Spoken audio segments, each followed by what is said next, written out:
మహారాష్ట్రకు చెందిన vote for democracy సంస్థ ఆంధ్రప్రదేశ్లో పోలైన ఓట్లకి లెక్కించిన ఓట్లకి 12.5% తేడా ఉందని మాజీ ఎంపీ ప్రముఖ న్యాయవాది ఉండవల్లి అరుణ్ కుమార్ బాంబు పేల్చారు. దీనిపై ఎందుకు చంద్రబాబు స్పందించడం లేదని ప్రశ్నించారు.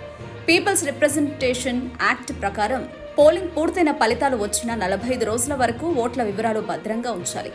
ఓట్ ఫర్ డెమోక్రసీ చెప్పిన వివరాలు తప్పైతే తప్పని చంద్రబాబు ప్రకటించాలి.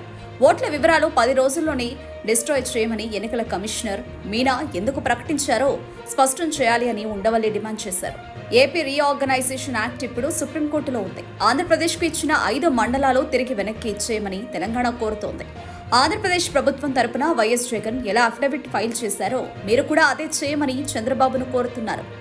స్పెషల్ కేటగిరీ స్టేటస్ ప్రకటించిన 11 రాష్ట్రాల్లో తెలంగాణను ఎందుకు చేర్చారో తెలియడం లేదు. ఇప్పటికే ఏపీలో ఈవీఎంల ట్యాంపరింగ్ జరిగిందని ఏకంగా ఆర్థిక మంత్రి నిర్మలా సీతారామన్ భర్త పరకాల ప్రభాకర్ కూడా ఇటీవల సంచలన ఆరోపణలు చేశారు. ఇక ఢిల్లీలో డెమోక్రటిక్ ఫోరం సభ్యులు సైతం ఇదే ఆరోపణలు చేశారు. ఏపీలో పోలైన ఓట్లకు లెక్కించిన ఓట్లకు మధ్య తేడా 12.5% ఉందని, కౌంటింగ్ రోజున ఏకంగా 49 లక్షల ఓట్లు ఎలా పెరిగాయని ఉండవల్లి ప్రభాకర్ ప్రశ్నించారు. ఇప్పుడు చూస్తుంటే ఏపీలో గోల్మాల్ జరిగిందన్నది నిజమేనని తేలుతోంది. ఇప్పుడు వారి మాటల వీడియోలను మనం చూడొచ్చు.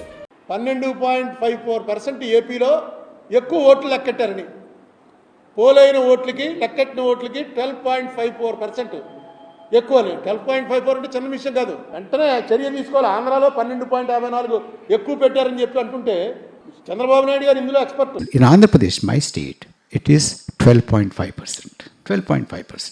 And those 12.55% votes, they meant about more than 1 lakh of votes per constituency. How is it possible practically? Surplus कैसे हो गया? जितने वोट गिरे हैं पोलिंग में उससे ज़्यादा कैसे काउंट कर सकते हैं?